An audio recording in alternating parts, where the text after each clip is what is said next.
الحمد للہ وکفا والصلاة والسلام علی عباده الذین اصطفى خصوصا علی افضلهم وخاتم النبیین محمد الامین وعلی آلہ وصحبہ اجمعین اما بعد فقد قال اللہ تبارک وتعالی کما ورد فی سورۃ مریم سلام علیہا اعوذ باللہ من الشیطان الرجیم بسم اللہ الرحمن الرحیم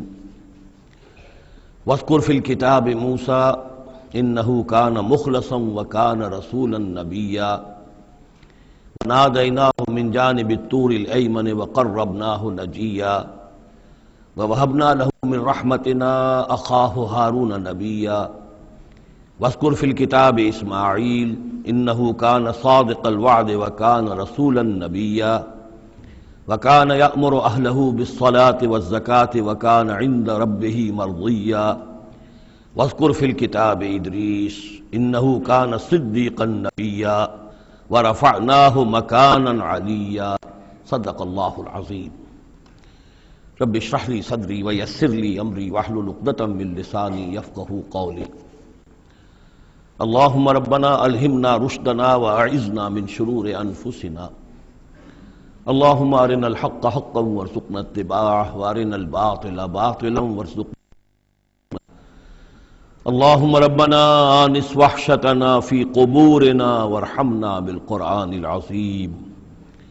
اللہم اجعلہ لنا اماما ونورا وہدا ورحمہ اللہم ذکرنا منہ ما نسینا وعلمنا منہ ما جہلنا وارزقنا تلاوتہ آناء اللیل وآناء النہار واجعلہ لنا حجتا یا رب العالمین آمین۔ کل ہم نے سورہ مریم کا آغاز کر لیا تھا اور تقریباً نصف کا ہم ترجمہ کر چکے ہیں، لیکن یہ بات بیان ہونے سے رہ گئی کہ مکی اور مدنی صورتوں کے جس تیسرے گروپ میں اس وقت ہم ہیں،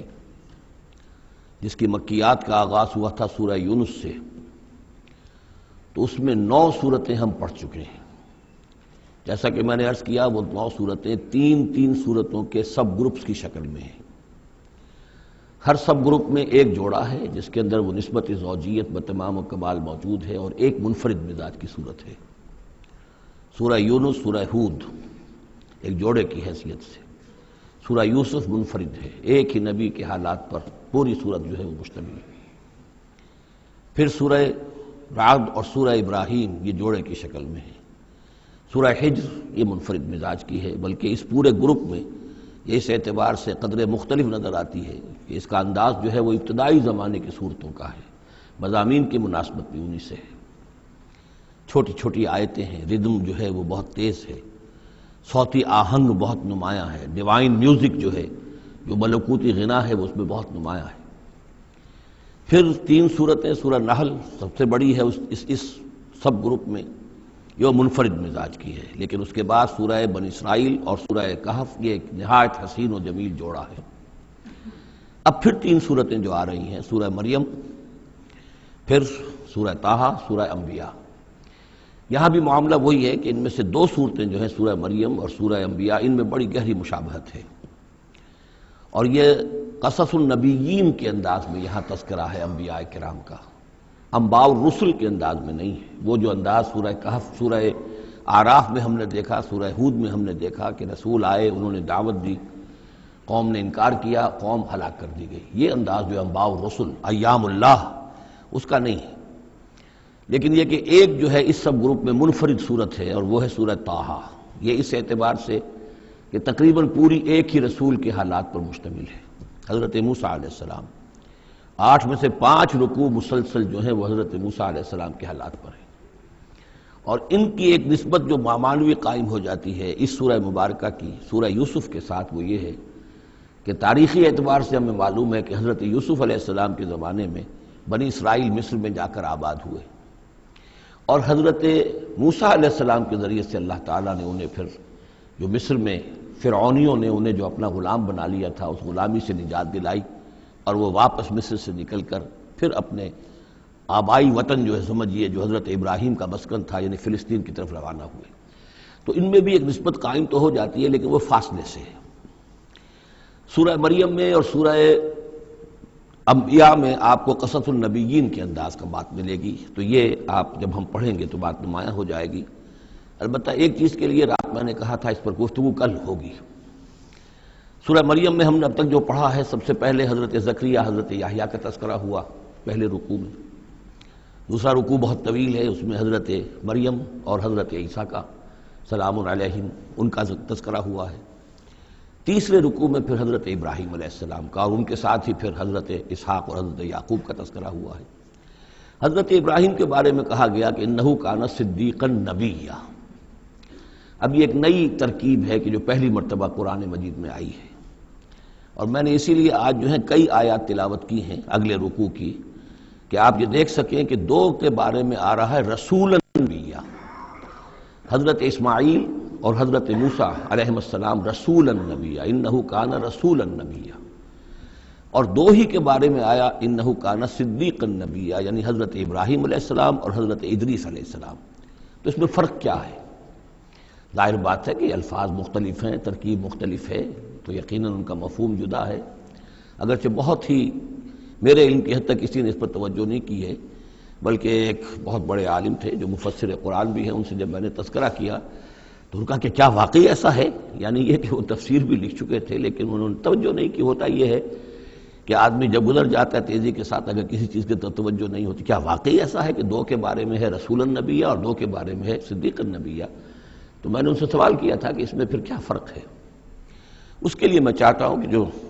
جس حد تک کہ مجھ پر وہ بات اللہ تعالیٰ نے منکشف فرمائی ہے وہ آپ پر بھی میں آپ کے ساتھ بھی شیئر کروں، کہ یہ جو ہم پڑھ چکے ہیں، ایک تو سورہ فاتحہ میں اہدنا الصراط المستقیم صراط الذین انعمت علیہم، راستہ ان کا ہمیں دکھا اور ان کے راستے پر چلا جن پر تیرا انعام ہوا۔ اس کی وضاحت سورہ نساء میں آئی، وَمَن يُطِعِ اللَّهَ وَالرَّسُولَ فَأُولَٰئِكَ مَعَ الَّذِينَ أَنْعَمَ اللَّهُ عَلَيْهِم مِّنَ النَّبِيِّينَ وَالصِّدِّيقِينَ وَالشُّهَدَاءِ وَالصَّالِحِينَ وَحَسُنَ أُولَٰئِكَ رَفِيقًا۔ یہ منعم علیہم جو ہیں، جن پر اللہ تعالیٰ کا انعام ہوا ہے، یہ جو جماعت ہے منعم علیہم کی، اس کے 4 درجات ہیں۔ اوپر سے چلیں گے تو انبیاء سب سے اوپر ہیں، پھر نیچے ان کے درجہ ہے صدیقین کا، پھر ان سے نیچے شہداء کا، اور پھر بیس لائن سمجھیے کہ وہ صالحین مومنین، جو نیک دل مسلمان ہیں، مخلص ہیں، صادق القول ہیں، صادق الایمان ہیں، یہ گویا کہ بیس لائن ہے۔ نیچے سے چلیں گے تو اس بیس لائن سے اگر کوئی شخص ترقی کرے گا تو پھر درجہ اس کے لیے کیا ہے؟ شہادت کا ہے، اس کے اوپر ایک درجہ صدیقیت کا ہے، اور یہ آخری درجہ ہے، اس لیے کہ اس سے آگے نبوت کا جو درجہ ہے وہ اکتسابی نہیں ہے، وہ تو وہبی ہے، اور وہ دروازہ بھی اب بند ہو چکا، وہ ہمیشہ کے لیے وہ آؤٹ آف باؤنڈز ہے اب نوع انسانی کے لیے، وہ نبوت کا دروازہ بند ہو چکا۔ اس صدیقین اور شہداء کے درمیان کیا فرق ہوتا ہے، اس کو اب سمجھ لینا چاہیے، اور اس کو جدید سائیکالوجی کی 2 اصطلاحات کے حوالے سے آپ بڑی آسانی سے سمجھ سکیں گے۔ اللہ تعالیٰ نے عام طور پر انسانوں کو 2 مختلف مزاجوں پر بنایا ہے، ایکسٹروورٹس، انٹروورٹس۔ کچھ لوگ ہوتے ہیں کہ جو باہر کی دنیا سے انہیں زیادہ دلچسپی ہوتی ہے، کچھ کھیل کود میں، سیر میں، باغ، یہ وہ، باہر کی دنیا سے ملنا جلنا، لوگوں سے ملیں گے، وہ پبلک میں ہوں گے، مجلس میں ہوں گے تو زیادہ چہکیں گے، زیادہ خوش ہوں گے۔ کچھ لوگ برعکس مزاج کے ہوتے ہیں، وہ دروبین قسم کے لوگ ہوتے ہیں، انٹروورٹس۔ وہ اپنے خیالات ہی میں مگن رہتے ہیں، غور و فکر کرتے ہیں، سوچ بچار کرتے ہیں، انہیں تنہائی زیادہ پسند ہوتی ہے، تنہائی میں وہ زیادہ خوش رہتے ہیں۔ تو یہ ایکسٹروورٹس اور انٹروورٹس 2 مزاج ہیں بنیادی طور پر، اللہ تعالیٰ نے بنائے ہیں مختلف مزاج جو ہیں۔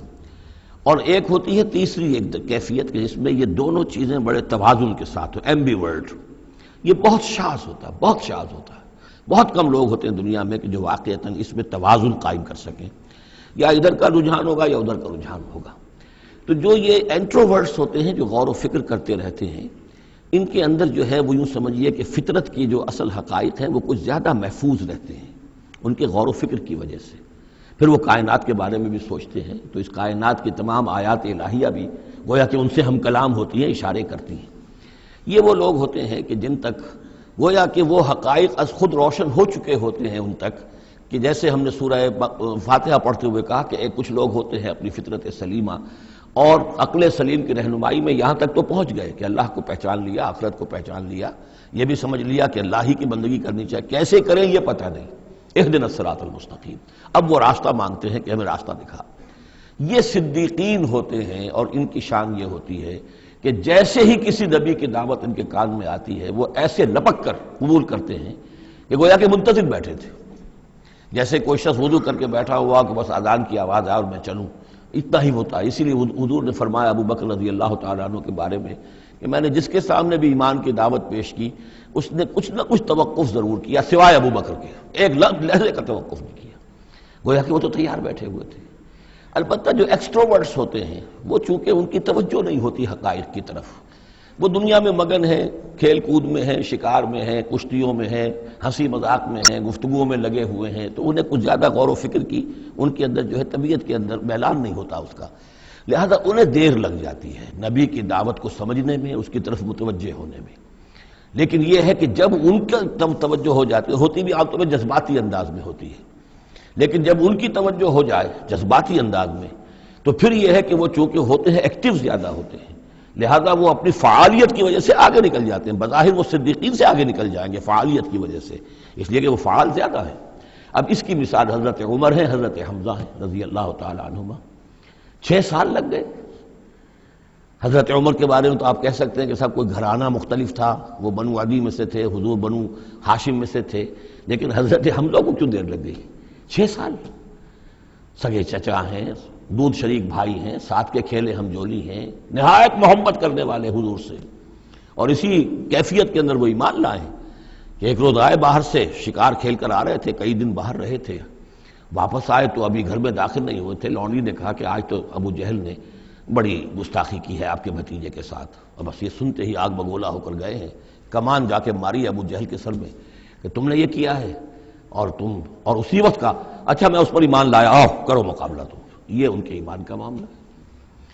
تو یہ حمزہ ہے، اسی طرح حضرت عمر ہیں، چلے تھے حضور کو قتل کرنے کے ارادے سے، لیکن اپنی بہن کے اندر جو دیکھی، اس کے اندر یہ کہاں سے اتنی استقامت آ گئی کہ بھائی جان چاہے آپ ہمیں قتل کر دیں، جان سے مار دیں، لیکن اب یہ جو دین ہم نے قبول کیا اس کو ہم چھوڑنے والے نہیں ہیں۔ بہنوئی کو تو مار مار کے لہو لہان کر دیا تھا سعید ابن زید کو، بہن کو بھی مارا ہے، لیکن پھر اچانک بدل گئے، پھر وہی عمر جو ہے جو تلوار ننگی لے کے چلا تھا قتل کرنے کے ارادے سے، گردن میں تلوار حمائل کیے ہوئے جیسے غلام ہوتے ہیں، ان کے ہاں غلاموں کا رواج یہ تھا، ان کی تلواریں گردنوں میں حمائل ہوتی تھی، وہ آ رہا ہے اور ایمان لا رہا ہے۔ تو یہ ہے شہداء، صدیقین اور شہداء۔ تو اب مزاج جو ہے انبیاء میں بھی آپ کو ملے گا، کچھ لوگوں کا مزاج شہداء سے مناسبت رکھتا ہے۔ حضرت اسماعیل کا آپ نے سنا ہوگا، یہ واقعات قصوں میں آتے ہیں، وہ شکار جیسے کہ حضرت حمزہ کی کیفیت ہے، وہ نکل جاتے تھے، حضرت ابراہیم 2 مرتبہ گئے ہیں، ملاقات ہی نہیں ہوئی، اس لیے کہ وہ اپنے شکار پر نکلے ہوئے تھے۔ اس طرح کا معاملہ حضرت اسماعیل کا تھا۔ حضرت موسیٰ بھی جلالی مزاج کے آدمی تھے، ایک آدمی کو مکہ مارا ہے اور اس کی جان نکال دی ہے۔ حضرت ابراہیم وہ دوسری قسم، وہ صدیق النبی، ان کے مزاج جو ہے وہ اس نوعیت کا، صدیقیت کے ساتھ مناسبت رکھنے والا۔ تو نبوت تو ان کو بھی ملی، نبوت ان کو بھی ملی، لیکن مزاجی فرق کی وجہ سے ایک صدیق نبی ہے اور ایک رسول نبی ہے، اس لیے کہ رسول کے ساتھ جو لفظ مناسبت رکھتا ہے وہ شہادت ہے، تمام رسول شاہد بنا کر بھیجے گئے ہیں۔ یہ جو کار رسالت ہے، تبلیغ اور اتمام حجت، اس کے اندر تو عمل کا پہلو زیادہ ہے، اور اس میں پھر شہداء زیادہ نمایاں ہوتے ہیں، تو رسولوں کے لیے تو ہے ہی یہ، یا ایھا النبی انا ارسلناک شاہدا ومبشرا ونذیرا وداعیا الی اللہ باذنہ وسراجا منیرا، اور جیسے کہ ہم نے پڑھا وکیف اذا جئنا من کل امۃ بشہید، تو رسولوں کے ساتھ مناسبت لفظ کی جو ہے وہ شہادت کی ہے۔ تو گویا کہ شہداء کا مزاج رکھنے والے جو نبی ملے وہ رسول النبی ہیں، اور صدیقیت کا مزاج رکھنے والے جن کو نبوت مل گئی وہ صدیق نبی ہیں۔ تو حضرت ابراہیم انہ کان صدیقا نبیا، وہ تو ہم پڑھ چکے تھے، اب آگے چلیے۔ ابھی اس موضوع پر مزید گفتگو سورہ حدید میں چل کر ہوگی۔ اولئک ھم الصدیقون والشہداء عند ربہم، اس کے جو دوسرے رکوع کے آخر میں یہ آیت آئی ہے، تو وہاں جا کر انشاءاللہ اس کے سلسلے میں مزید کچھ گفتگو ہوگی۔ وَاذْكُرْ فِي الْكِتَابِ موسیٰ، اور کتاب میں تذکرہ کیجئے موسیٰ کا، انہ کان مخلصا، یقیناً ہم نے اسے خاص اپنا بنا لیا تھا۔ اس کی تفسیر آگے آ جائے گی سورہ طٰہٰ کے اندر۔ وَكَانَ رَسُولًا نَبِيًّا، اور وہ رسول نبی تھے۔ وَنَادَيْنَاهُ مِن جَانِبِ الطُّورِ الْأَيْمَنِ، اور ہم نے اس کو پکارا، اس سے بات کی، اس کو بلایا طور پہاڑ کے داہنی جانب سے۔ وَقَرَّبْنَاهُ نَجِيًّا، اسے قریب ہم نے بلایا سرگوشی کے لیے۔ وَوَهَبْنَا لَهُ مِن رَحْمَتِنَا أَخَاهُ هَارُونَ نَبِيًّا، اور ہم نے اسے اپنی رحمت سے اس کو یہ مقام بھی عطا کیا کہ اس کے بھائی ہارون کو بھی نبوت عطا کر دی، چونکہ یہ درخواست کی تھی حضرت موسیٰ علیہ السلام نے، وہ اگلی صورت میں آ جائے گا۔ وَاذْكُرْ فِي الْكِتَابِ اسماعیل، اور ذرا تذکرہ کیجئے کتاب میں اسماعیل کا بھی، اِنَّهُ كَانَ صَادِقَ الْوَعْدِ، یقیناً وہ بڑے وعدے کے سچے تھے۔ اور خاص طور پر اشارہ ہو رہا ہے اتنا بڑا وعدہ جو حضرت ابراہیم سے اپنے والد سے انہوں نے کیا تھا کہ یا ابت افعل ما تؤمر ستجدنی انشاءاللہ صابرا، ابا جان کر گزریے جو بھی آپ کو اللہ کی طرف سے حکم آ رہا ہے، مجھے ذبح کرنے کا حکم ہے، ذبح کر دیجئے، انشاءاللہ آپ مجھے صابر پائیں گے۔ تو وہ آخری وقت تک انہوں نے اپنے اس وعدے کو نبھایا اور گردن جو ہے رکھ دی کہ چلائیے چھری۔ صادق الوعد وکان رسول النبی، اور وہ بھی مزاجی اعتبار سے جو میں نے عرض کیا ہے، حضرت حمزہ چونکہ ویسے بھی نسل میں حضرت اسماعیل کی نسل میں سے ہیں، تو اگر آپ دیکھیں گے تو بہت ہی ان کے درمیان شخصیت کی مشابہت نظر آئے گی۔ رسول النبی، وہ رسول نبی تھے۔ وکان یامر اہلہ بالصلاۃ والزکاۃ وکان عند ربہ مرضیہ، اور وہ حکم دیتے تھے اپنے گھر والوں کو نماز کا بھی اور زکوٰۃ کا بھی، اور وہ اپنے رب کے نزدیک بہت ہی پسندیدہ تھے، بہت ہی اللہ تعالیٰ کو کے منظور نظر کہہ لیجئے، مرضیہ۔ وَاذْكُرْ فِي الْكِتَابِ ادریس، اور تذکرہ کیجئے کتاب میں ادریس کا بھی۔ یہ ادریس علیہ السلام جو ہیں یہ ایک نبی ہیں کہ جو حضرت آدم اور حضرت نوح کے مابین گزرے ہیں۔ حضرت آدم اور حضرت نوح کے مابین ایک اور نبی بھی گزرے ہیں، قرآن مجید میں ذکر نہیں ہے، تورات میں، شیس علیہ السلام۔ تو نبی تو یہ ہیں، حضرت آدم پہلے نبی، پھر یہ دو اور نبی ہیں حضرت ادریس۔ اس تورات میں ان کا نام حنوک ہے، شیس کا نام سیس ہے، وہ تو ٹھیک ہے، اور قرآن مجید میں ان کا تذکرہ بھی نہیں ہے، لیکن حضرت ادریس کا حنوک نام ہے وہاں۔ لیکن یہ کہ یہ دونوں ہیں درمیان میں حضرت آدم اور حضرت نوح علیہ السلام، پہلے رسول حضرت نوح علیہ السلام ہے، یہ دونوں نبی ہیں صرف۔ وَاذْكُرْ فِي الْكِتَابِ ادریس، اور تذکرہ کیجئے کتاب میں، اس قرآن میں، ادریس کا، اِنَّهُ كَانَ صِدِّيقًا نَبِيًّا، یقیناً وہ بھی صدیق نبی تھے، مزاجاً ان کا بھی وہی حضرت ابراہیم کے ساتھ مناسبت، صدیقیت والا مزاج۔ وَرَفَعْنَاهُ مَكَانًا عَلِيًّا، اور ہم نے انہیں اٹھایا تھا بہت بلند مقام تک۔ اب یہ اٹھانا جو ہے ویسے تو بعض لوگوں کا خیال ہے کہ شاید وہ بھی حضرت عیسیٰ علیہ السلام کی طرح رفع سماوی ان کی ہوئی ہے، چوتھے آسمان میں حضور کی ان سے ملاقات ہوئی ہے شب معراج میں، لیکن ایک مفہوم اس کا یہ بھی ہے کہ اونچا مقام دینا، بلند مقام دینا، اس لیے کہ یہاں الہ نہیں ہے، وہاں جو ہے وہ رافعک الیہ، جہاں کہا گیا حضرت عیسیٰ کے بارے میں تمہیں اٹھانے والا ہوں اپنی طرف، تو اس سے مفہوم جو ہے بہت معین ہو جاتا ہے، یہاں ضروری نہیں ہے کہ وہ مفہوم لیا جائے۔ اولئک الذین انعم اللہ علیہم، دیکھیے وہی لفظ آ گیا اب، یہ ہیں وہ لوگ جن پر انعام فرمایا ہے اللہ نے، من النبیین، انبیاء میں سے۔ اب ہم کیونکہ منعم علیہم کے 4 طبقات تھے، ان میں سے یہ انبیاء کا تذکرہ ہو رہا ہے سب کا، تو من النبیین من ذریت آدم، اولاد آدم میں سے، وممن حملنا مع نوح، اور پھر بعض ان میں سے ان کی نسل میں سے ہیں جنہیں ہم نے نوح کے ساتھ اس کشتی میں سوار کرایا، ومن ذریت ابراہیم، اور پھر ذریت ابراہیم میں سے ہیں، ان کی اولاد سے، و اسرائیل، اور حضرت یعقوب کی نسل سے ہیں، وممن ہدینا واجتبینا، اور جنہیں کہ ہم نے ہدایت دی اور جنہیں ہم نے چن لیا، پسند کر لیا۔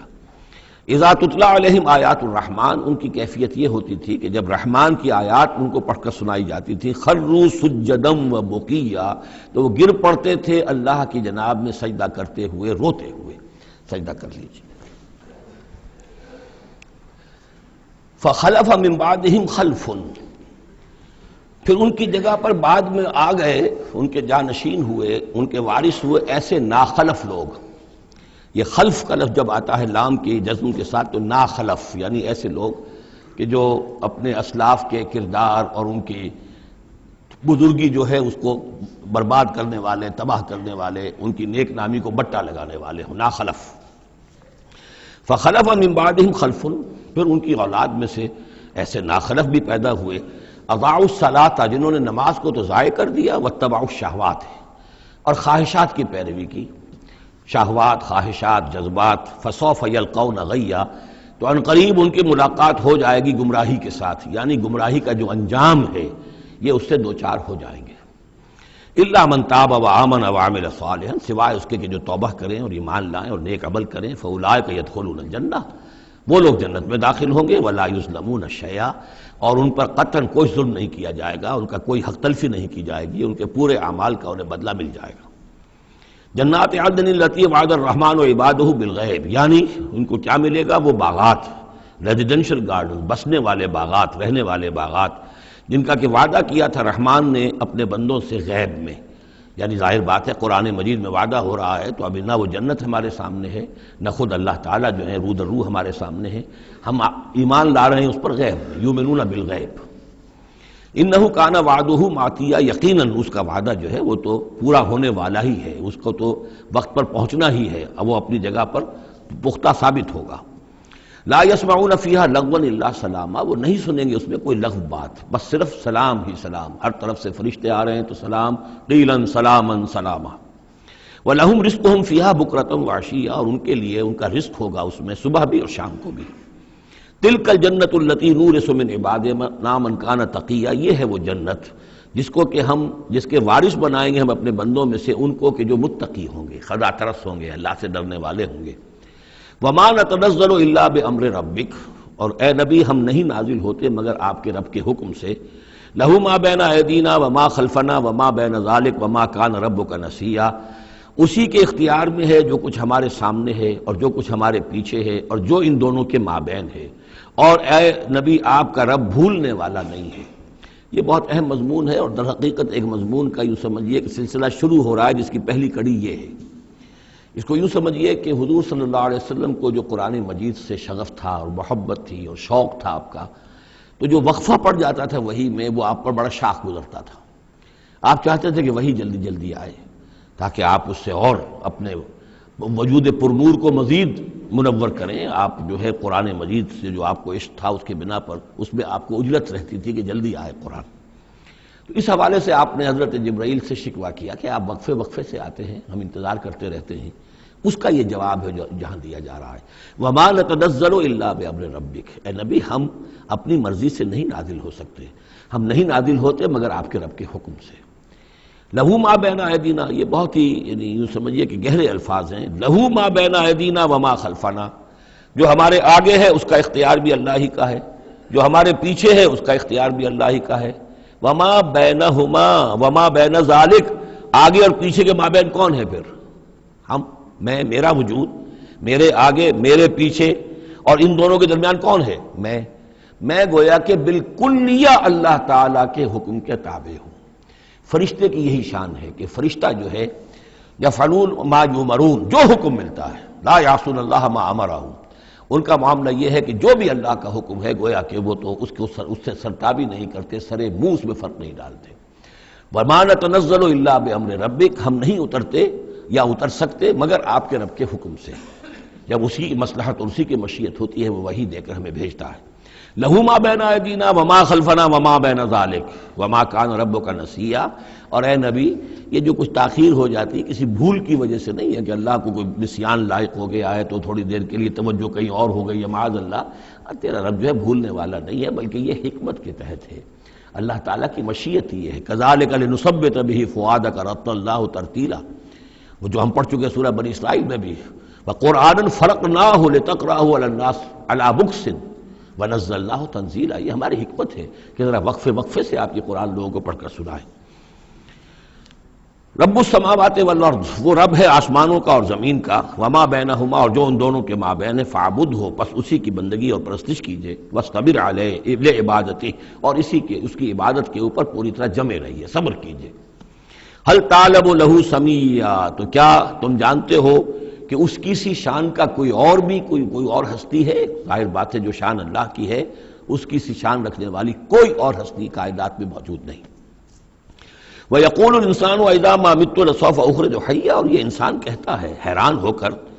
کیا میں جب مر جاؤں گا تو پھر مجھے زندہ کر کے اٹھا لیا جائے گا؟ یعنی یہ وہ لوگ ان میں سے کہ جو بعث بعد الموت کے منکر تھے۔ میں نے بارہا آپ کو بتایا کہ اکثر و بیشتر تو وہ مانتے تھے، لیکن وہ کہتے تھے کہ وہاں ہمیں چھڑانے والے ہیں، ہمارے شفعاء ہیں، ہؤلاء شفعاؤنا عند اللہ، تو بعث بعد الموت کے وہ منکر نہیں تھے، لیکن ایک طبقہ ان میں ایسے لوگوں کا بھی تھا۔ اب یہ ان کی بات ہو رہی ہے۔ وَيَقُولُ الْإِنسَانُ وَإِذَا مَا مِتُّ لَسَوْفَ أُخْرَجُ حَيًّا، کہ جب میں مر جاؤں گا پھر مجھے دوبارہ اٹھا لیا جائے گا اور نکال دیا جائے گا۔ أَوَلَا يَذْكُرُ الْإِنسَانُ، تو کیا اس انسان کو یہ یاد نہیں ہے، أَنَّا خَلَقْنَاهُ مِن قَبْلُ وَلَمْ يَكُ شَيْئًا، کہ وہ کچھ بھی نہیں تھا اور ہم نے اسے پیدا کیا ہے، تو کیا مشکل ہے ہمارے لیے دوبارہ اس کو پیدا کر دینا؟ کیا تھا وہ پہلے، اس کی کیا حقیقت تھی؟ یعنی جہاں سے ہم اپنے آپ کو جانتے ہیں وہ بھی ظاہر بات ہے کہ ایک نطفہ ایک ہے، اس سے ہمارا آغاز ہوا، یہ تو سبھی جانتے ہیں نا۔ تو اس سے اللہ تعالیٰ نے اگر انسان بنا دیا ہے تو کیا اللہ تعالیٰ دوبارہ تمہیں پیدا نہیں کر سکتا؟ فوربک، تو قسم ہے تیرے رب کی، لنحشرنہم والشیاطین، ہم جمع کریں گے ان سب کو بھی اور تمام شیطانوں کو، ثم لنحضرنہم حول جہنم جثیا، اور پھر ہم سب کو جمع کر لیں گے جہنم کے گرد کہ یہ اپنے گھٹنوں کے بل گرے ہوئے ہوں گے،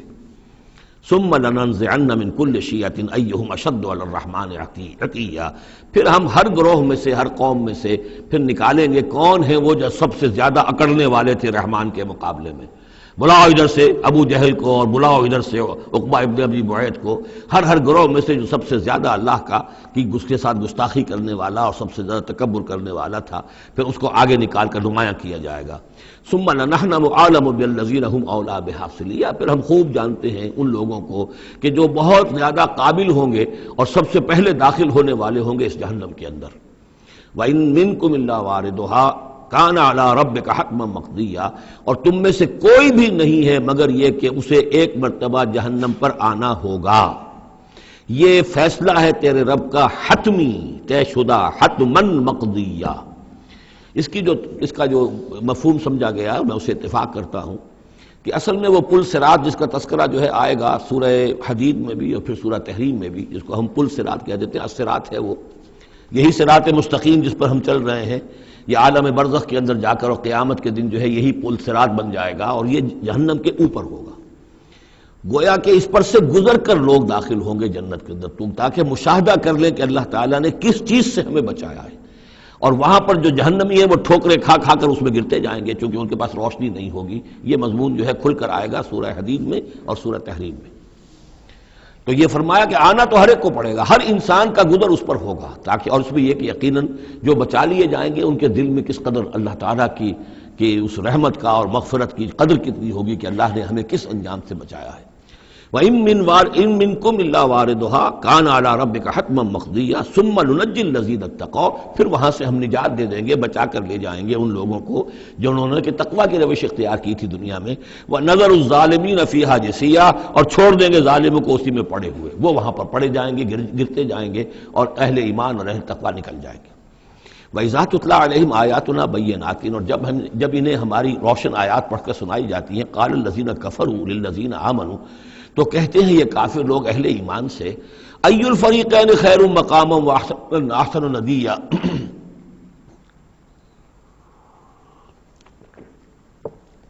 دونوں جماعتوں میں سے، دونوں گروہ میں سے کن کے مکان و مقام بہتر ہیں اور کن کی مجلسیں بہت اچھی ہیں۔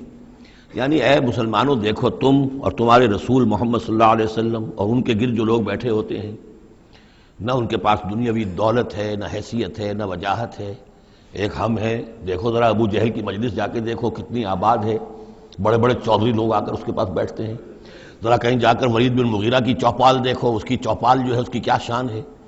تو یہ وہی بات جو کہ ہم سورہ کہف میں پڑھائے ہیں، جو دو افراد کے مابین مکالمہ ہوا تھا کہ اس نے کہا تھا کہ میرے پاس مال زیادہ ہے، انا اکثر منک مالا واعز نفرا،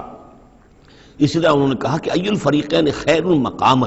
واحسن ندیا، یہ دو گروہ دیکھ لو تمہارے سامنے ہیں، ایک معلوم ہوتا ہے کہ مفلس ہیں، کلاش ہیں، غلام لوگ ہیں، ان کے ساتھ بیٹھے ہوئے ہیں، بلال بیٹھا ہوا ہے، وہاں وہ ابو فقی بیٹھا ہوا ہے، یہ جو عمار ہے اور یہ فلاں ہے اور یہ یاسر ہیں، یہ لوگ ہیں۔ ادھر جا کر دیکھو وہ کتنی سج دھج کے ساتھ، شان و شوکت کے ساتھ ان کی محفلیں ہیں، کیا کچھ ساز و سامان ہے، کیسے قالین بچھے ہوئے ہیں۔ ای الفریقین خیر مقاما واحسن ندیا وکم اہلکنا قبلہم من قرن، اور ہم نے ان سے پہلے کتنی ہی قوموں کو ہلاک کیا ہے، ہم احسن و اساسا وریا، وہ ان سے بھی کہیں بڑھ کر تھے اپنے اساس البیت، اساس جس کو ہم اثاثہ کہتے ہیں، ساز و سامان میں اور نام و نمود میں، شان و شوکت میں، ریا، ان کی شان و شوکت ان سے بھی کہیں بڑھ کر تھی، اور وہ ہلاک ہوئے، قوم عاد اور قوم سمود یہ سب کا، اور قوم شعیب۔ قل من کان فی الضلالۃ فلیمدد لہ الرحمن مدا، اے نبی ان سے کہہ دیجئے جو شخص بھی ضلالت میں، گمراہی میں ہے، تو اللہ کا یہ طریقہ ہے، قاعدہ ہے کہ اللہ تعالیٰ اسے پھر اور ڈھیل دیتا ہے، رسی دراز کرتا ہے، اس کو اور نعمتیں دے دیتا ہے۔ حتیٰ اذا رأوا ما یوعدون، یہاں تک کہ جب اچانک وہ وقت آ جائے گا کہ جس کے ان کو دھمکی دی جا رہی ہے، اما العذاب و اما الساعہ، یا تو دنیا میں عذاب آ جائے، عذاب ہلاکت، عذاب استحصال، یا قیامت، فسیعلمون، تب وہ جان لیں گے، من ہوا شر مکانم واضعف جندا، کہ کون ہے جو اپنے مقام اور مرتبے کے اعتبار سے بدتر ہے اور کون ہے کہ جو لشکر اور اپنے لاؤ لشکر کے اعتبار سے کمزور تر ہے۔ اس وقت پتہ چلے گا کہ محمد زیادہ طاقتور تھے صلی اللہ علیہ وسلم یا ابو جہل زیادہ طاقتور تھا۔ آخرت میں جا کر حقیقت کھل جائے گی۔ اس وقت تو یہ ایک سراب ہے، نظر آ رہا ہے، ایک ڈرامہ ہے، کھیل ہو رہا ہے، حقیقت جو ہوگی وہ منکشف ہو جائے گی اس دن۔ وَيَزِيدُ اللَّهُ الَّذِينَ اهْتَدَوْا هُدًى، اور اللہ تعالیٰ ان لوگوں کی ہدایت میں اضافہ کرتا ہے جو ہدایت کی راہ اختیار کریں۔ اللہ بڑھاتا ہے ان لوگوں کو ہدایت میں کہ جنہوں نے ہدایت اختیار کی۔ والباقیات الصالحات خیر عند ربک ثواب وخیر مردا، اور یقیناً نیک باقی رہنے والے تو وہ نیک عمل ہے۔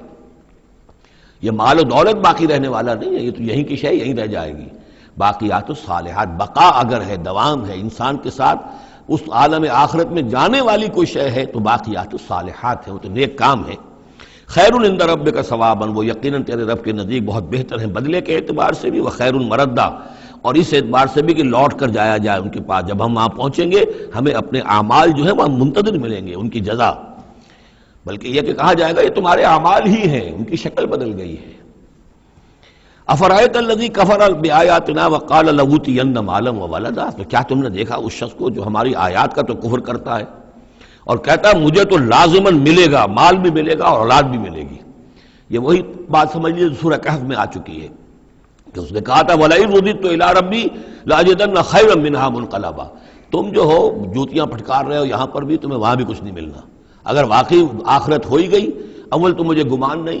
میں نہیں سمجھتا کہ وَمَا أَظُنُّ السَّاعَةَ قَائِمَةً وَلَئِن رُدِدتُّ إِلَىٰ رَبِّي لَأَجِدَنَّ خَيْرًا مِنْهَا مُنْقَلَبًا، تو مجھے وہاں پر بھی اچھا ہی ملے گا جیسے یہاں اچھا ملا ہوا ہے۔ وہی اسی طرح یہ ہے کہ ان کا ہمیں تو وہاں پر بھی ملے گا،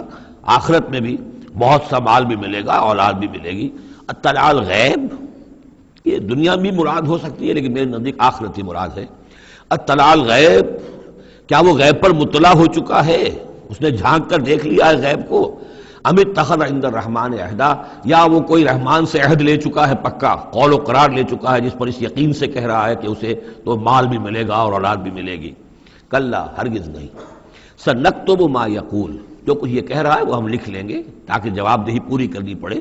کہ کیا کیا بکواس تم کیا کرتے تھے۔ وَنَمُدُّ لَهُ مِنَ الْعَذَابِ مَدًّا، اور پھر عذاب کے اندر ہم اس کے اضافہ کرتے چلے جائیں گے، عذاب کو اس کے لیے کھینچتے چلے جائیں گے۔ وَنَرِثُهُ مَا يَقُولُ، اور جو کچھ وہ کہہ رہا ہے اس کے وارث تو ہم ہوں گے، سارا مال دنیاوی سامان جو بھی کچھ ہے وہ تو ہماری وراثت میں آ جائے گا۔ وَيَأْتِينَا فَرْدًا، اور وہ جب آئے گا ہمارے سامنے ہماری عدالت میں پیش ہونے کے لیے تو ایک فرد کی حیثیت سے آئے گا، نہ اولاد ساتھ ہوگی، نہ مال، نہ خدم، نہ حشم، نہ قوم، نہ ہم نشین، نہ حاشیہ نشین، کوئی نہیں ہوگا۔ وَاتَّخَذُوا مِن دُونِ اللَّهِ آلِهَةً، انہوں نے اللہ کے سوا کچھ اختیار کر لیے ہیں اپنے معبود، لِيَكُونُوا لَهُمْ عِزًّا، تاکہ وہ ان کے مددگار بنے، ان کے لیے سہارا بنے، پشت پناہ بنے، اللہ کے ہاں انہیں کچھ چھڑا سکے عذاب سے۔ کلا، ہرگز نہیں۔ سَيَكْفُرُونَ بِعِبَادَتِهِمْ، وہ تو ان کی عبادت کا انکار کریں گے، جیسا کہ پہلے بھی آ چکا ہے۔ وہ فرشتے ہوں، اولیاء اللہ ہوں، انبیاء ہوں، حضرت عیسیٰ ہوں، شیخ عبد القادر جیلانی ہوں، کوئی بھی ہو، ان کا تو مانگو تو کفر کریں گے، تم کیا کہہ رہے ہو، ہمیں تو معلوم بھی نہیں تھا کہ تم ہم سے دعائیں کرتے رہے اور ہمیں سمجھتے رہے کہ ہم تمہیں چھڑا لیں گے۔ سَيَكْفُرُونَ بِعِبَادَتِهِمْ، وہ انکار کریں گے ان کی عبادت کا۔ وَيَكُونُونَ عَلَيْهِمْ ضِدًّا، اور وہاں ان کے مخالف ہوں گے، انہیں وہاں پر پروسیکیوٹ کروائیں گے۔ أَلَمْ تَرَ أَنَّا أَرْسَلْنَا الشَّيَاطِينَ عَلَى الْكَافِرِينَ تَعُزُّهُمْ عَزًّا، کیا تم نے دیکھا نہیں کہ ہم کافروں پر شیاطین کو بھیجتے رہتے ہیں،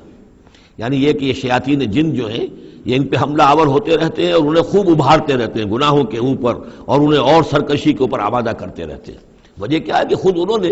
شیطان کی رفاقت کو اختیار کی ہے۔ فلا تعجل علیہم، اب یہ مضمون یہاں دوسری مرتبہ آ گیا، عجلت نہیں، فلا تعجل علیہم۔ ایک تو فرمایا قرآن مجید کے ضمن میں عجلت نہ کیجئے، اس کی جو بھی تنزیل ہے وہ اللہ تعالیٰ کی حکمت کے تحت جو اس میں تدریج ہے اسی کو آپ سمجھیے کہ خیر اسی میں ہے، آپ کا شوق اپنی جگہ ہے، لیکن یہ کہ ایک دوسری بات فلا تعجل علیہم، ان کے بارے میں بھی آپ جلدی نہ کیجئے۔ ایسا نہ ہو کہ آپ کے دل میں یہ خیال آئے کہ اب ان کفار مکہ کی رسی جو ہے مزید دراز نہیں ہونی چاہیے، اب ان کو پکڑ لیا جانا چاہیے، انہوں نے حد کر دی ہے۔ جس طریقے سے کہ حضور کو زج کیے ہوئے تھے وہ ہم دیکھتے چلے آ رہے ہیں سورہ انعام سے، لیکن اے نبی جلدی نہ کیجئے۔ فلا تعجل علیہم، ان کی مخالفت، علی یہاں پر آ رہا ہے، فلا تعجل علیہم انما نعد لہم عدا، ہم ان کی پوری پوری گنتی کر رہے ہیں، ایک ایک عمل ان کا لکھا جا رہا ہے، ہر چیز کا ان کو جواب دہی کرنی ہوگی، ہر چیز کی ان کو سزا مل جائے گی، لیکن یہ کہ ہمارے ہر کام کے اندر جو بھی فطری تدریج ہے، جو اس کی جو توقیت ہے، اس کا جو نظام ہم نے بنا رکھا ہے، وہ اسی کے مطابق ہوگا۔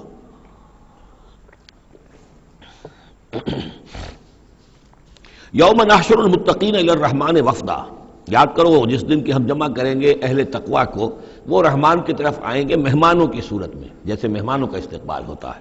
وفد آیا ہے۔ وَنَسُوقُ الْمُجْرِمِينَ إِلَىٰ جَهَنَّمَ وِرْدًا، اور جو مجرم ہیں انہیں ہم دھکیلیں گے، دھکے دیں گے، ہانک کر لے جائیں گے جہنم کی طرف، جیسے کہ کوئی پیاسے جانور جاتے ہیں گھاٹ کی طرف۔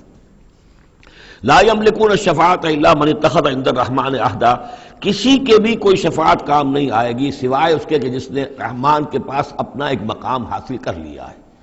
یعنی ایک شخص جو ہے بنیادی طور پر اللہ کے ساتھ اس نے اپنا عہد نبھایا ہو، اللہ کی بندگی کر رہا ہو، کوئی خطائیں ہو گئی ہیں، کوئی غلطیاں ہو گئی ہیں، جیسے کوئی پھسل جاتا ہے، کوئی کمزور بھی ہوتا ہے انسان، ایسے لوگوں کے لیے تو شفاعت مفید ہو سکتی ہے، لیکن جو سرے سے اس عہد کی خلاف ورزی کر رہے ہو، جو بجائے مشرق کے ان کا رخی مغرب کی طرف ہو، بجائے کعبے کے ان کا رخی جو ہے کسی اور شے کی طرف ہو، تو ظاہر بات ہے کہ ان کے لیے شفاعت نہیں ہے۔ وَقَالُوا اتَّخَذَ الرَّحْمَنُ وَلَدًا، اور انہوں نے ایک اور عقیدہ گھڑ لیا ہے کہ رحمان نے اپنے لیے اولاد اختیار کی ہے۔ لَقَدْ جِئْتُمْ شَيْئًا إِدًّا، دیکھو تم نے یہ بہت بڑی بھاری بات کہی ہے، یہ بہت بڑی گستاخی ہے اللہ کی جناب میں، اور کتنی بھاری گستاخی ہے ذرا نوٹ کیجئے الفاظ، تکاد السماوات یتفطرن منہ، قریب ہے کہ آسمان پھٹ پڑے تمہاری اس گستاخی پر، وتنشق الارض، اور قریب ہے کہ زمین شق ہو جائے، وتخر الجبال ہدا، اور یہ پہاڑ جو ہے دھماکے کے ساتھ گر پڑے، ان دعوا للرحمن ولدا، کہ انہوں نے رحمان کے لیے بیٹا قرار دیا، بیٹی قرار دی۔ مشرکین عرب نے فرشتوں کو خدا کی بیٹیاں بنا دیا، عیسائیوں نے حضرت مسیح کو خدا کا بیٹا بنا دیا، اور یہودیوں نے عزیر کو خدا کا بیٹا بنا دیا۔ ان دعوا للرحمن ولدا وما ينبغي للرحمن ان يتخذ ولدا، رحمان کے تو یہ شایان شان ہی نہیں ہے کہ وہ کسی کو اولاد بنائے۔ یہ اس کی وضاحت میں کر چکا ہوں کہ اولاد کی ضرورت اس کو ہوتی ہے جو خود فانی ہو، ہمیں معلوم ہے ہم مر جائیں گے، ہمارا نام و نشان مٹ جائے گا، اولاد کے ذریعے سے ہمارا نام زندہ رہے گا۔ یہ اصل میں ایک اپنی ہی تسلسل انسان سمجھتا ہے کہ میری ہستی کا تسلسل ہے، میری اولاد گویا کہ میرا اپنی بقا کی ایک شکل ہے، اس لیے کہ یہ انسان کے اندر ہے۔ مجھے یاد ہے جب ہم پڑھتے تھے کالج میں تو الفا ایک کمپنی ہوتی تھی لاہور میں، جو فائل کورز وغیرہ بناتی تھی نوٹ بکس کے، تو اس میں پیرامڈس کے عنوان سے جو بہترین الفاظ لکھے ہوئے تھے اب بھی مجھے یاد ہیں، still and resolute, calm and self-possessed, still and resolute, the pyramids echo unto eternity, the defiant cry of man's will to survive and conquer the storms of time۔ کہ یہ جو ان لوگوں نے فرائضہ نے اتنے بڑے بڑے پیرامڈز بنا دی، کائے کے لیے بنا دیے؟ تاکہ ہمارا نام رہے، ہم تو نہیں ہوں گے، نام رہے گا۔ تو گویا کہ انسان کے اندر ایک خواہش ہے بقا کی، وہ اپنا دوام چاہتا ہے، یہ اسے پتا ہے کہ میری ذاتی طور پر تو میرا دوام ہے، تو میں کوئی عمارت بنا دوں، میرا نام جو ہے اس کے حوالے سے دنیا کے اندر رہے۔ اور یہی معاملہ اولاد کا ہے کہ اولاد سے انسان کو سب سے زیادہ جو اس کو خواہش ہوتی ہے وہ اپنا بقا، اپنا تسلسل، وہ سمجھتا ہے کہ میری اپنی کنٹینیوٹی ہے کہ جو میری اولاد کے ذریعے سے۔ ظاہر بات ہے کہ اللہ ہمیشہ خود باقی رہنے والا ہے، تو اس کے شایان شان ہی نہیں ہے کہ وہ کسی کو اپنی اولاد بنائے، اسے کوئی ضرورت ہی نہیں ہے۔ تو تمہارے لیے ہے معاملہ کہ تم فانی ہو، لہذا تمہیں ضرورت ہے کہ کوئی تمہارا نام لیوا باقی رہے۔ وما ينبغي للرحمن ان يتخذ ولدا ان كل من في السماوات والارض الا آتي الرحمن عبدا، نہیں ہے کوئی بھی آسمانوں اور زمین میں کوئی بھی مگر یہ کہ وہ حاضر ہوگا رحمان کی عدالت میں بندے کی حیثیت سے، کسے باشد، جبکہ ہمیں معلوم ہے کہ محمد الرسول اللہ صلی اللہ علیہ وسلم بھی حاضر ہوں گے تو بندے کی حیثیت سے، عبدہ ورسول، عبد۔ اور حضور فرماتے ہیں کہ اس روز میدان حشر میں لواء الحمد بیدی، میرے ہاتھ میں ہوگا حمد کا جھنڈا، اور اس روز جو میں حمد کروں گا اللہ کی وہ آج نہیں کر سکتا۔ اللہ تعالیٰ کی حمد بیان کریں گے محمد الرسول اللہ عدالت خداوندی میں کھڑے ہو کر، تو معلوم یہ ہوگا کہ جو بھی آئے گا بندہ بن کر آئے گا، وہ عیسیٰ ہو یا عیسیٰ ابن مریم انت قلت للناس اتخذونی وامی الہین من دون اللہ، یہ سوال کیا جائے گا کہ نہیں؟ تو فرمایا کہ ان کل من فی السماوات والارض، یقیناً کوئی نہیں ہے آسمانوں اور زمین میں، الا آتی الرحمن عبدا، مگر وہ رحمان کی خدمت میں آئے گا، حاضر ہوگا بندے کی حیثیت سے۔ لقد احصاہم، اس نے ان سب کی گنتی کی ہوئی ہے، ان کا پورا احاطہ کیا ہوا ہے، کوئی چھپ نہیں رہے گا، کہیں بچ کر نہیں رہ جائے گا۔ وعدہم عدا، اور ہم نے پوری پوری گنتی رکھی ہوئی ہے۔ وکلہم آتی ہے یوم القیامت فردا، اور قیامت کے دن یہ سب کے سب آئیں گے تو ایک فرد کی حیثیت سے، انڈیویجول کیپیسٹی میں محاسبہ ہوگا۔ نہ ماں باپ ساتھ ہوں گے کوئی شفاعت کرنے کے لیے، کوئی گڑ گڑانے کے لیے، نہ اولاد ہوگی، نہ شوہر کے ساتھ جوری ہوگی، نہ جورو کے ساتھ شوہر ہوگا، کچھ نہیں۔ ہر ایک شخص نفسی نفسی، اپنی جان۔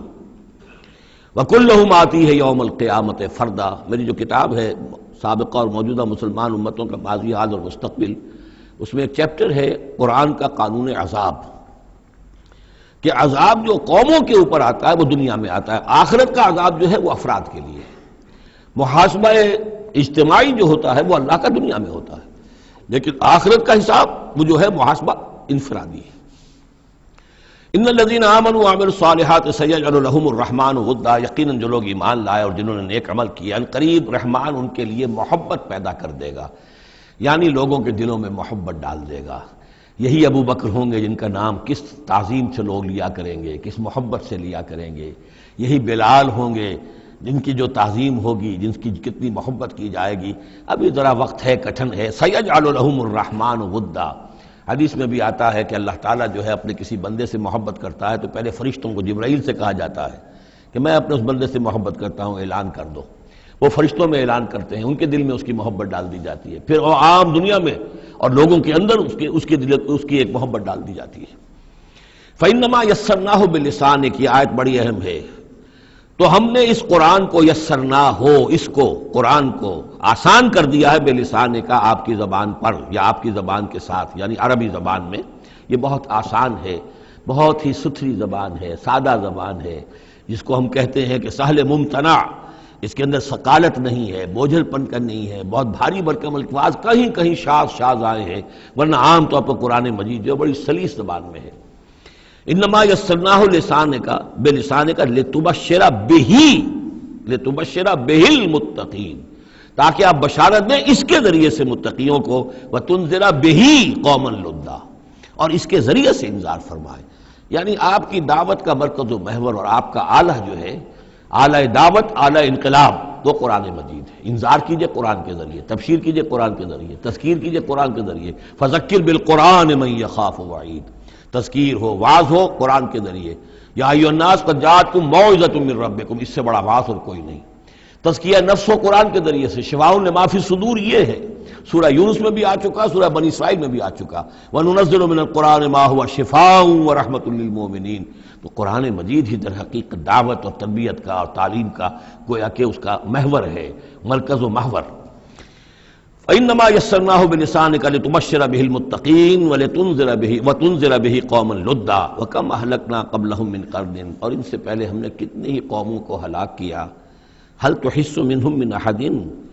ان میں سے کسی کی کوئی آہٹ تمہیں نظر آتی ہے؟ کہیں کوئی باقی ہے نام و نشان؟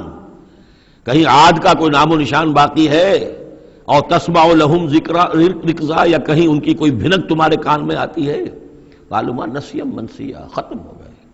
تو اسی طریقے سے یہ آج اکڑ رہے ہیں، ان کا حال بھی یہی ہو جائے گا۔ بسم اللہ الرحمن الرحیم، طٰ، یہ جو میں نے عرض کر دیا پہلے ہی، چونکہ آج یہ اب پھر ایک منفرد مزاج کی صورت ہے، اس گروپ کے اندر تین جو چھوٹی صورتیں آ رہی ہیں، یہ درمیانی طرح کی ہیں۔ وہ ذرا بڑی تھی، یہ ان سے ذرا بڑی ہیں، لیکن درمیان میں چھوٹی آئی تھی۔ طٰ، یہ پھر حروف مقطعات ہیں۔ ما انزلنا علیک القرآن لتشقی، ہم نے یہ قرآن آپ پر اس لیے نازل نہیں کیا کہ آپ مشقت میں پڑھیں، لیکن یہاں یہ کہ تشقیٰ جو ہے وہ نامرادی کے لیے بھی آتا ہے۔ یہ عربی زبان میں یہ جو بعض حروف ہیں، را با با، رب، لیکن یہ کہ را با وا یا جس سے ربا بنتا ہے، ان میں بہت قرب ہے۔ اس طرح شین قاف یا اور شین قاف قاف، شق، مشقت، تشقیٰ، یہ بھی معنی ہے اس کے، لیکن یہ کہ زیادہ میرے نزدیک راجح معنی یہ ہے، اے نبی ہم نے یہ قرآن اس لیے نہیں نکالا کہ آپ ناکام ہوں، یہ اصل میں حضور کے لیے بڑی خوشخبری ہے، کامیابی آپ کے قدم چومے گی۔ یہ قرآن قول فصل بن کر نازل ہوا ہے، آپ ناکام نہیں ہوں گے، آپ جو ہے پوری طریقے سے اپنے اس مشن کے اندر کامیاب ہوں گے۔ عام طور پہ ترجمہ یہ کیا گیا ہے کہ آپ مشقت میں نہ پڑیں، محنت میں نہ پڑیں، آپ کا کام پہنچا دینا ہے، باقی اب لوگ نہیں مان رہے ہیں تو اس کی وجہ سے آپ اپنے آپ کو اس صدمے سے ہلاک نہ کر دیجئے کہ لعلک باخع نفسک علی آثارہم ان لم یؤمنوا بہذا الحدیث اسفا الا یکونوا مؤمنین الا تذکرۃ لمن یخشی۔ یہ تو صرف یاد دہانی ہے ان لوگوں کے لیے جن میں کچھ خوف خدا ہے۔ تنزیلا ممن خلق الارض والسماوات العلی، اس کی تنزیل ہے اس ہستی کی طرف سے جس نے بنایا ہے، پیدا کیا ہے زمین کو بھی اور بلند آسمانوں کو۔ الرحمن، وہ رحمان ہے، علی العرش استویٰ، کہ جو عرش پر متمکن ہے۔ لہ ما فی السماوات وما فی الارض وما بینہما، اسی کا ہے، اسی کی ملکیت ہے جو کچھ کے آسمانوں میں ہے اور جو کچھ کے زمین میں ہے اور جو ان دونوں کے مابین ہے۔ وما تحت الثری، اور جو زمین کے سب سے نچلے طبقے کے نیچے ہے۔ یہ سرا جو ہے گیلی زمین، اور گیلی زمین کے نیچے جو کیا ہے زمین کے اندر، وہ بھی سب اللہ کا ہے۔ وَإِن تَجْهَرْ بِالْقَوْلِ، اور اگر تم بلند آواز سے کوئی بات کرو دعا کرتے ہوئے اللہ تعالیٰ کے ساتھ یا کچھ اور مناجات کرتے ہو، فَإِنَّهُ يَعْلَمُ السِّرَّ وَأَخْفَى، بلند کرو گے تب بھی وہ تو سنتا ہے لیکن وہ تو جانتا ہے، سر کو بھی اخفا کو بھی، ہر چھپی ہوئی بات کو اور نہایت مخفی بات کو۔ اخفا جو ہے باب یوں سمجھیے کہ افعل التفصیل، سب سے چھپی ہوئی چیز اس کو جانتا ہے۔ اللہ لا الہ الا ہو، وہ اللہ ہے جس کے علاوہ کوئی معبود نہیں۔ لہ الاسماء الحسنی، تمام اچھے نام اسی کے ہیں۔ اب یہاں سے شروع ہو گیا حضرت موسیٰ علیہ السلام کا قصہ۔ اس میں سے بعض چیزیں جو ہیں وہ سورہ اعراف میں آ چکی ہیں، اس لیے ہم تیزی سے انشاءاللہ گزر جائیں گے۔ وَهَلْ أَتَاكَ حَدِيثُ موسیٰ، اور کیا تم تک پہنچ چکی ہے موسیٰ کی خبر، موسیٰ کے حالات۔ اذ رأى نارا، جب وہ مدین سے واپس آ رہے تھے اپنی اہلیہ کے ساتھ تو انہوں نے دیکھا کہ کچھ آگ ہے۔ اذ رأى نارا، رات، اندھیری رات تھی، سردی کا موسم تھا، تو یہ کہ شاید راستہ بھی اس وقت کچھ گم سا ہو گیا تھا۔ دیکھا آگ ہے۔ رأى نارا فقال لأہلہ، انہوں نے کہا اپنے گھر والوں سے، امکثوا، آپ ذرا ٹھہریے یہاں پر انتظار کریں، انی آنست نارا، مجھے آگ نظر آئی ہے، لعلی آتیکم منہا بقبس، یہ بھی ہو سکتا ہے کہ میں وہاں سے کوئی چنگاری لے آؤں تاکہ یہاں ہم آگ روشن کر لیں تو سردی میں اس کو آگ کو تاپ بھی سکیں گے۔ اور اجد علی النار ہدی، یا جو آگ کی جگہ پر میں پہنچوں تو وہاں سے مجھے رہنمائی بھی مل جائے کہ صحیح راستہ کون سا ہے، ہم کسی غلط راستے پر تو نہیں بھٹک آئے۔ فلما اتاہا، جب پہنچے اس آگ کے قریب، نودی یا موسیٰ، تو آواز آئی، ندا کی گئی، اے موسیٰ انی انا ربک، یہ جسے تم آگ سمجھ کر آئے ہو، اس آگ کے پردے میں تو خود میں ہوں، میں تیرا رب ہوں، انی انا ربک، میں تیرا پروردگار ہوں، فخلع نعلیک، اپنی جوتیاں اتار دو، انک بالوادی المقدس طویٰ، اس لیے کہ اس وقت تم ایک بڑے پاک وادی میں، مقدس طویٰ میں ہو۔ وانا اخترتک، اور میں نے تمہیں اختیار کر لیا ہے، پسند کر لیا ہے، چن لیا ہے، ایک بڑے مشن کے لیے تمہارا سلیکشن ہو گیا ہے۔ فاستمع لما یوحیٰ، تو اب ذرا توجہ سے سنو جو وحی تم پر کی جا رہی ہے۔ اننی انا اللہ لا الہ الا انا، یہ مقام اس اعتبار سے قرآن مجید میں بہت منفرد ہے کہ جو انانیت کبریٰ ہے، اللہ کی انانیت کبریٰ جس طرح ان الفاظ میں قرآن مجید میں ظاہر ہوئی ہے، میرے علم کی حد تک کوئی دوسرا مقام نہیں ہے۔ علامہ اقبال نے یہ الفاظ استعمال کیے نا کہ ایک تو ہماری انائے صغیر ہے، دی اسمال ایگو، میں، ایک ہے بڑی ego, the great I am, the infinite ego, وہ اللہ کی جو انا ہے، انائے کبیر، اس انائے کبیر کا جس طرح سے ظہور ہوا ہے قرآن مجید میں اس مقام پر اور کس جگہ نہیں۔ اننی انا اللہ لا الہ الا انا، یقیناً میں ہی ہوں، میں ہوں اللہ اور میرے سوا کوئی معبود نہیں، فاعبدنی، بس میری ہی بندگی کرو، میری ہی پرستش کرو، واقم الصلاۃ لذکری، اور نماز قائم رکھو میری یاد کے لیے۔ ان الساعۃ آتیۃ، اور یہ بات بھی یاد رکھو قیامت آ کر رہے گی، اکاد اخفیہا، میں اسے مخفی رکھوں گا، لتجزی کل نفس بما تسعی، تاکہ بدلہ مل جائے ہر شخص کو، ہر جان کو جو کچھ کہ اس نے کوشش کی ہو۔ فلا یصدنک عنہا من لا یؤمن بہا، تو دیکھنا تمہیں کہیں روگردان نہ کر دیں وہ لوگ کہ جو اس پر ایمان نہیں رکھتے، جو آخرت کو نہیں مانتے، کہیں تمہیں بھی آخرت سے برگشتہ نہ کر دیں یا نماز سے برگشتہ نہ کر دیں۔ یہ انہا کی ضمیر دونوں طرف جا سکتی ہے۔ واتبع ہواہ، وہ لوگ کہ جو اس سے آخرت سے خود جو ہے روگردان ہے اور جنہوں نے کہ اپنی خواہشات کی پیروی کی ہوئی ہے، فتردا، تو تم بھی ہلاک ہو جاؤ گے اور تم بھی گڑھے میں گرو گے۔ وما تلک بیمینک یا موسیٰ، اور اے موسیٰ تمہارے یہ داہنے ہاتھ میں کیا ہے؟ قال ہی عصای، کہا یہ میرا عصا ہے، اتوکا علیہا۔ اس میں نکتہ نکالا ہے مفسرین نے کہ دیکھیے جو اللہ تعالیٰ سے مخاطبت اور مکالمے کا جو ایک ذوق حاصل ہو رہا ہے، تو جواب اتنا ہی کافی تھا یہ میرا عصا ہے، لیکن آگے بڑھا رہے ہیں بات کو، یہ میرا عصا ہے، اتوکا علیہا، میں اس پہ ذرا ٹیک لگا لیا کرتا ہوں، واحش بہا علی غنمی، اور میں اپنی بکریوں کے لیے اس سے پھر پتے جھاڑتا ہوں درختوں سے، وَلِيَ فِيهَا مَآرِبُ أُخْرَى، اور میرے اور بھی بہت سے کام ہیں جو اس لاٹھی سے، اس عصا سے میں لیتا ہوں۔ قال القها یا موسیٰ، فرمایا ذرا ڈال دو زمین پر اس کو اے موسیٰ، فالقاها، تو انہوں نے ڈال دیا، فَإِذَا هِيَ حَيَّةٌ تَسْعَىٰ، تو وہ تو دیکھتے ہی دیکھتے ایک سانپ بن گیا، چلتا ہوا دوڑتا ہوا۔ قال خذها ولا تخف، ایک دوسرے مقام پر آپ دیکھیں گے کہ حضرت موسیٰ پر اتنا خوف طاری ہوا کہ پیٹھ موڑ کر بھاگے وہاں سے، واللہ مدبرن، وہاں سے بھاگے، لیکن یہ کہ اللہ نے فرمایا موسیٰ ڈرو نہیں، واپس آؤ اور اس کو پکڑو، یہاں وہ تفصیل نہیں ہے۔ قال خذها ولا تخف، فرمایا اس کو پکڑ لو اور ڈرو نہیں، سنعیدها سیرتها الاولی، ہم اسے لوٹا کر واپس لے جائیں گے اس کی پرانی شکل پر، پرانی سیرت پر۔ وَاضْمُمْ يَدَكَ إِلَىٰ جَنَاحِكَ، اور ذرا اپنا ہاتھ جو ہے وہ اپنی بغل کے ساتھ ملاؤ، تخرج بیضاء، پھر جب نکالو گے تو وہ نکلے گا بالکل سفید ہو کر روشن، من غیر سوء، بغیر اس کے کہ اس میں کوئی بیماری پیدا ہوئی، وہ برس نہیں ہوگا، اس میں برس نہیں بلکہ یہ کہ بغیر کسی مرض کے وہ چمکتا ہوا ہوگا سفید۔ آیتن اخری، یہ دوسری نشانی ہے۔ تو یہ دو نشانیاں ہم نے تمہیں دی ہیں، لنریک من آیاتنا الکبریٰ، تاکہ ہم دکھائیں تمہیں اپنی بڑی نشانیاں، ان میں سے کچھ نشانیاں، یہ دو نشانیاں ہم نے دی ہیں۔ اذهب الی فرعون انہ طغیٰ، اب جاؤ فرعون کی طرف، وہ بہت سرکش ہو گیا ہے، اس کی سرکشی جو ہے وہ اب حد سے تجاوز کر رہی ہے، تو جاؤ اور اسے دین کی دعوت دو، خیر کی دعوت دو، اور خاص طور پر یہ بھی کہو کہ بنی اسرائیل پر ظلم نہ کرے اور اسے انہیں واپس جانے دے جہاں سے وہ آئے تھے، فلسطین سے۔ قال رب اشرح لی صدری، یہ دعا بڑی اہم ہے اور ہر شخص کو یاد ہونی چاہیے، جو بھی کوئی بھی دین کی دعوت کا کام کرنا چاہے تو اس کے لیے یہ دعا جو ہے اس کو یاد کرنا۔ حضرت موسیٰ نے دعا کی، پروردگار میرے ذرا سینے کو کھول دے اس کے لیے، اس کام کے لیے، اس بڑے مشن کے لیے جو میرے حوالے کر رہا ہے، ویسر لی امری، اور یہ بھاری کام جو ہے اسے میرے لیے آسان کر دے، واحلل عقدۃ من لسانی، اور میری زبان میں لکنت ہے، اے پروردگار اس لکنت کو، اس عقدے کو کھول دے، یفقہوا قولی، تاکہ وہ میری بات اچھی طرح سمجھ سکیں۔ لکنت والا شخص جو ہے ظاہر بات ہے جب گفتگو کرتا ہے تو لوگوں کو سمجھنے میں دقت ہوتی ہے۔ وَاجْعَلْ لِي وَزِيرًا مِّنْ أَهْلِي، ایک اور درخواست میری یہ ہے کہ میرا ایک وزیر بنا دیجئے میرے خاندان میں سے۔ وزیر وزر سے ہے بوجھ اٹھانے والا، یعنی ذمہ داریوں میں کوئی مدد کرنے والا، سہارا بننے والا۔ تو وَاجْعَلْ لِي وَزِيرًا مِّنْ أَهْلِي، میرے اپنے خاندان میں سے ہارون اخی، اور خود اس سجیسٹ کر دیا میرے بھائی ہارون کو اس کام میں، اشدد بہ اذری، اس کے ذریعے سے میری کمر کو مضبوط کر دے،